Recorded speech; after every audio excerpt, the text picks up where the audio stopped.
샬롬. 주님의 평강이 성도 사랑하는 성도님의 삶에 가득하길 기도합니다. 먼저 감사 제목을 하나 놔주자면, 여러분 들어오시는 길에 보셨겠지만 물이 그쳤습니다. 네, 누수가요 오늘 잘 잡혀가지고요 내려던 물이 그쳤는데요, 함께 기도해서 정말 감사합니다. 그리고 참 이번 고날 특별 기도회에 참 놀라운 점 중에 하나가, 날이 갈수록 반가운 얼굴들이 한 명씩 늘어간다는 겁니다. 어제는 온라인으로 미국에서 또 함께하는 신이가 있었는데 오늘도 함께하고 있고요. 또 오늘은 여주에서 우리 성호 형제가 함께 지금 예배를 드리고 있습니다. 날이 갈수록 이 자리가 더 우리 사랑하는 성도님들의 얼굴로 가득 채워지기를 간절히 바랍니다. 오늘 우리가 함께 살펴볼 말씀은 마가복음 14장 3절에서 9절, 여러분들 가지고 계신 묵상집에는 1절부터 있을 텐데요, 저희가 3절부터 보도록 하겠습니다. 3절부터 9절까지 마가복음 14장 3절부터 9절까지의 말씀을 우리 한 목소리로 함께 읽겠습니다. 예수께서 베다니에서 나병 환자였던 시몬의 집에 머무실 때에 음식을 잡수시고 계시는데, 한 여자가 매우 값진 순수한 나드 한 옥합을 가지고 와서 그 옥합을 깨뜨리고 향유를 예수의 머리에 부었다. 그런데 몇몇 사람이 화를 내면서 자기들끼리 말하였다. 어찌하여 향유를 이렇게 허비하는가? 이 향유는 300데나리온 이상에 팔아서 그 돈을 가난한 사람들에게 줄 수 있었겠다. 그러고는 그 여자를 나무랐다. 그러나 예수께서 말씀하셨다. 가만두어라. 왜 그를 괴롭히느냐? 그는 내게 아름다운 일을 했다. 가난한 사람들은 늘 너희와 함께 있으니 언제든지 너희가 하려고만 하면 그들을 도울 수 있다. 그러나 나는 언제나 너희와 함께 있는 것이 아니다. 이 여자는 자기가 할 수 있는 일을 하였다. 곧 내 몸에 향유를 부어서 내 장례를 위하여 할 일을 미리 한 셈이다. 내가 진정으로 너희에게 말한다. 온 세상 어디든지 복음이 전파되는 곳마다 이 여자가 한 일도 전해져서 사람들이 이 여자를 기억하게 될 것이다. 아멘. 오늘은 고난주간 특별기도의 3일차가 되었습니다. 오늘도 각자의 이 맡겨진 삶의 현장에서 또 치열하게 또 부지런히 힘써 생활하시다가 또 이 저녁에 함께 기도의 자리에 모여주신 여러분에게 다시 한번 주님의 위로와 평강이 있기를 간절히 빕니다. 자, 지금까지 우리가 함께 묵상했던 말씀을 짧게 보겠습니다. 예수님께서 예루살렘 입성하실 때 호산나 외치는 무리를 만났었고요. 또 예수님께서 예루살렘에 입성하셔서 처음 하셨던 일은 이 성전을 깨끗게 하신 일이었습니다. 다음 날에는 이 종교 지도자들과의 논쟁이 있었는데요, 예수님께서 그들의 모든 논쟁을 파하셨고, 또 마지막에 율법학자가 무엇이 가장 큰 계명입니까? 물을 때 하나님의 뜻, 하나님의 사랑, 하나님을 사랑하는 것과 이웃 사랑하는 것이 하나님 말씀의 핵심이다라는 것을 분명히 밝혀주셨습니다. 사실 이 예수님의 마지막 수요일에 대해 행적에 대해서는 성경에서 밝히 알리고 있지는 않습니다. 수요일에는 예수님이 어떤 행적을 하셨는지가 밝히 기록되어 있지는 않습니다. 그럼 오늘 본문은 우리가 어떻게 살펴봐야 할지 함께 생각을 좀 나누도록 하겠습니다. 먼저 오늘 본문 이 앞과 뒤에 있는 이야기를 좀 살펴보기 원합니다. 오늘 앞에 우리가 읽지 않았지만 원래 본문으로 포함되어 있던 이 1절과 2절을 살펴보면요, 여러분 이제 유대교 지도자들의 마음이요 지금 난리가 났습니다. 계속해서 예수님에게 모든 것을 빼앗기고 있는 이 상황에서 이 사람들은 이제 예수님을 어떻게 잡아 죽일 것인가에 대해서 궁리하기 시작했습니다. 이 유교절과 무교절 이틀 전이었으니까 아마 이날이 수요일이었다고 생각이 됩니다. 이들은요 어떤 속임수를 써서 예수를 붙잡을까, 와 이대로 갔다가는 정말 이 모든 무리를 예수에게 빼앗겨 버리겠다, 그렇게 긴급 회의를 했습니다. 여러분, 근데 지금이 언제라고요? 6월절 이틀 전이라고요.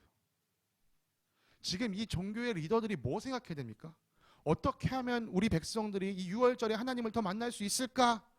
이거를 궁리해도 모자랄 판에 어떻게 속임수를 써서 예수를 붙잡아 죽일 수 있을까? 여러분, 지금 이 생각부터가 지금 글러먹었습니다. 이들의 마음이요 다른 데가 있어요. 지금 막 사람들이 하나님을 잘 만나는 것엔 관심이 없습니다. 더욱이 여러분 다시 한번 이들의 회의 주제를 잘 보십시오. 어떻게 속임수를 써서 예수를 붙잡아 죽일 수 있을까? 이들도요 정당한 방법으로는 예수님을 잡을 수 없다는 거 알고 있었습니다. 불법적으로 해야지만 예수님을 잡을 수 있다는 사실을 인지하고 있었어요. 여러분, 이 사실은요 이들이 얼마나 지금 부패한 양심을 가지고 있는가 살펴보게 합니다. 이들이 정말 옳은 신앙, 옳은 양심을 가지고 있었더라면 이건 안 되는 일이구나 라고 내려놨을 텐데 속임수를 써가면서도 내가 이 일을 행해야겠다. 안타깝게도 거기에 모인 모든 종교 지도자들이 예수를 붙잡아 죽이자는 것에는 이견이 없었던 것 같습니다. 다만 이들이 걱정하는 것은 한 가지였어요. 언제 이 일을 해야 될까? 언제 이 일을 해야 될까?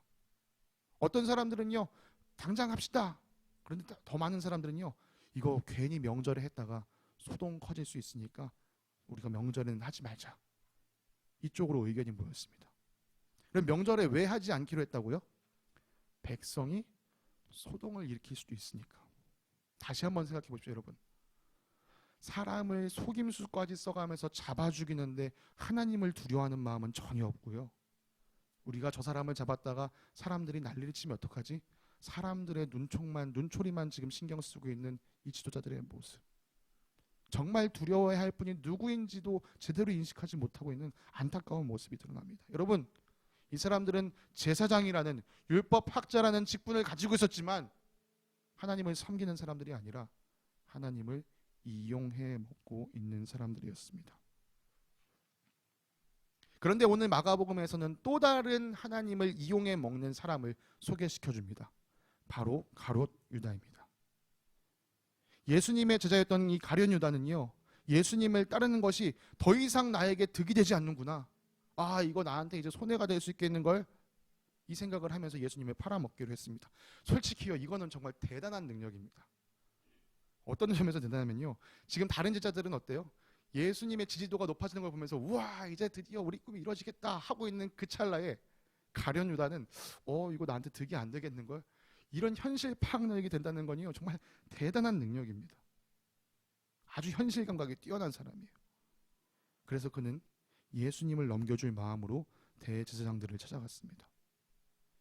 여러분, 예수님을 어떻게 하면 잡을 수 있을까 궁리하던 이 대제사장들에게 가룟 유다는 너무 반가운 손님이었어요.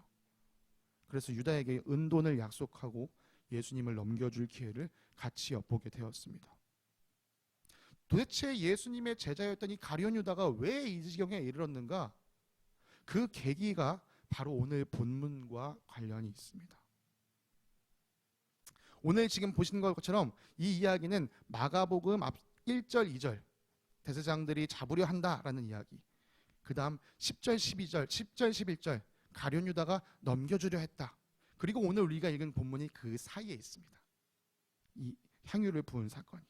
그래서 우리는 쉽게요, 이 사건이 앞에 기록되어 있고 이 사건이 중간에 기록되어 있고 이 사건이 끝에 기록되어 있으니까 이게 시간 순서로 흘러가고 있나 보다라고 생각하기 쉽지만요, 사실 그렇지는 않습니다. 이 예수님께 향유를 부은 사건은요, 사복음서에 기록이 다 되어 있습니다. 그런데 조금씩 다르게 기록이 되어 있습니다. 그래서 우리가 이 사건을요, 함께 이 사복음서의 내용들을 함께 점검하면서 어떻게 일어났는가를 함께 생각해 봐야 되는데요. 사실 마가복음과 마태복음의 기록은 거의 비슷합니다. 거의 비슷하게 기록되어 있고 누가복음에는 조금 전혀 다른 좀 이야기가 기록되어 있습니다. 그래서 사람들은 아마도 예수님 생전에 이 기름 붓는, 향유를 붓는 사건이 두 가지가 있었나 보다라고 이해를 합니다. 특별히 요한복음은 이 두 가지 사건을 하나로 엮어서 이야기를 들려주고 있습니다.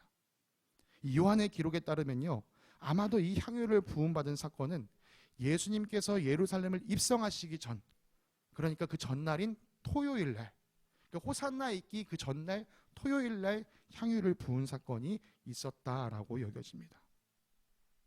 그럼 마가는 도대체 왜 이 예수님의 마지막 일주일의 사건, 이 지금 대제사장들이 이렇게 논의하고 있고 가룟 유다가 넘겨주려고 한다는 그 이야기, 그 사이에 이 이야기를 집어넣었을까요?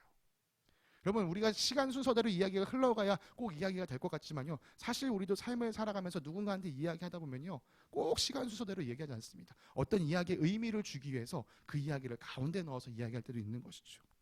그럼 마가는 무엇을 드러내고 싶어서 이렇게 시간까지 바꿔가면서 이 이야기를 기록했을까요? 오늘 이 향유 사건으로 다시 한번 돌아가 보도록 하겠습니다. 때는 예수님께서 베다니에서 나병 환자였던 이 시몬의 집에서 함께 식사를 나누고 계실 때였습니다. 예수님께서 식사하고 계신데 한 여인이 아주 비싼 향유를, 오늘 본문을 보니까 순전한 나드 향유, 그것을 예수님께 부었습니다. 그냥 가져온 게 아니라 그 귀중한 황유가 담겨있는 옥합을 가져와서 그것을 깨트려서 예수님 머리에 묻었습니다. 여러분 한번 상상해 보시겠습니까? 제가 이 본문을 읽으면서 제가 예수님 자리에 앉아서 밥을 먹고 있는 상상을 해봤는데요. 밥을 먹고 있는데 한 여인이 갑자기 내 머리에 향수를 들이부었다. 저는 순간적으로 몸서리 쳐지더라고요. 상상을 해봤는데도 막 이게 고마워 행복해 느낌보다 뭐야 이게 이런 깜짝 놀라는 느낌을 받았습니다. 불쾌감이 들 것 같았어요. 그런데 예수님은요 그 상황에서 잠잠하셨습니다. 오히려 불쾌감은 누가 느꼈습니까? 옆에 있던 사람들이 느꼈습니다. 오늘 마가복음에서는 어떤 사람들이라고 표현되어 있지만 마태복음에 보면은 제자들이라고 기록되어 있고요. 요한은 콕 집어서 그렇게 말한 사람이 가룟 유다였다라고 이야기를 합니다.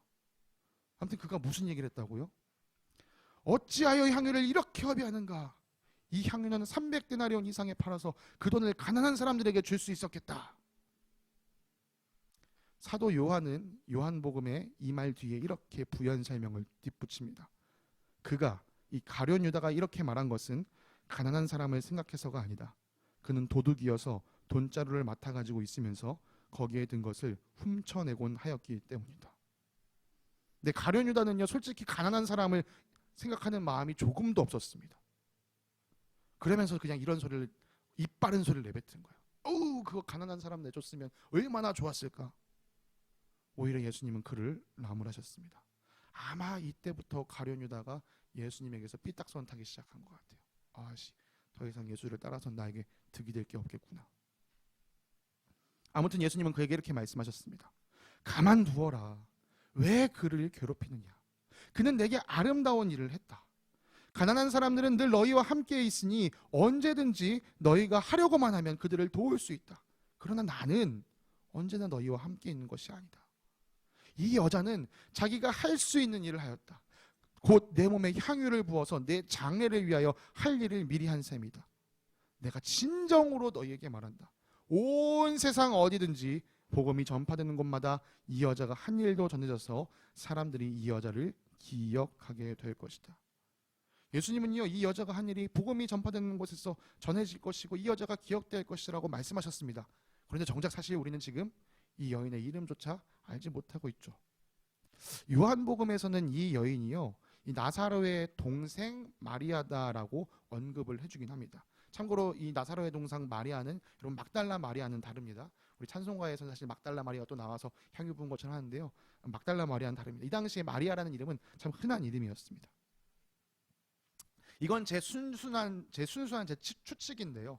아마 요한이 이 복음서를 가장 마지막에 썼기 때문에 마가와 마태가 이 여인의 이름을 기록하지 않은 것에 대해서 이 여인의 이름을 기억하기 위해 마리아의 이름을 써주진 않았을까라는 생각을 그냥 제 개인적인 견해로 가져옵니다.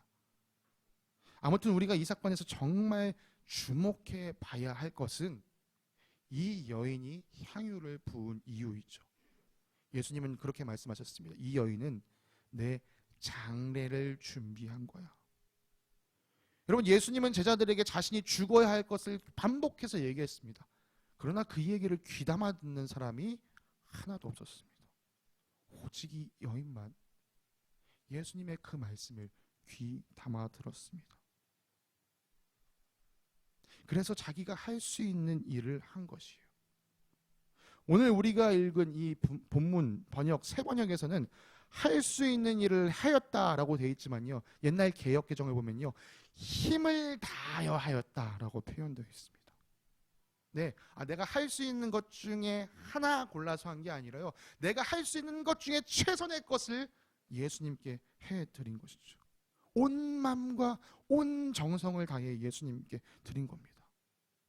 어제 예수님께서 율법에 담긴 가장 큰 계명에서 말씀하실 때 뭐라고 말씀하셨죠?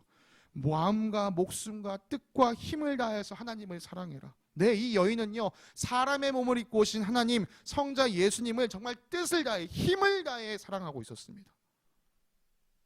실제로 그녀가 바친 향유의 값은 어마어마한 것이었습니다. 유다가 계산하기로 약 300데나리온이라고 계산했는데요. 이건 품삯 일꾼이요. 품삯으로 1년치를 모아야 치를 수 있는 값이었습니다. 그런데 그녀는 그 값진 것을 바칠 때 뒤로 물러남이 없었습니다. 만약 그녀가 이 옥합을 깨지 않고 그냥 이렇게 향유를 부었더라면 아마 향유를 붓다가 적당히 부은 것 같아 하고 뺄 수 있었을 것입니다.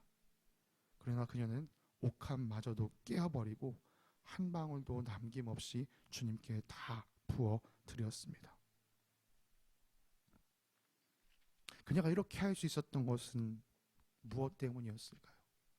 정말 그녀는 예수님의 말씀을 귀담아 들었기 때문입니다. 더 나아가서 그녀는 주님보다 귀한 것이 내게 없다는 것을 분명히 알았기 때문입니다. 내 마음속에 우선순위로 예수님보다 나은 것이 없다는 것을 분명히 했던 것이죠. 그래서 이 여인은 예수님의 장례를 준비함에 있어서 자기가 할 수 있는 가장 최선의 일을 주님께 드렸습니다. 아낌없이 내놓았습니다.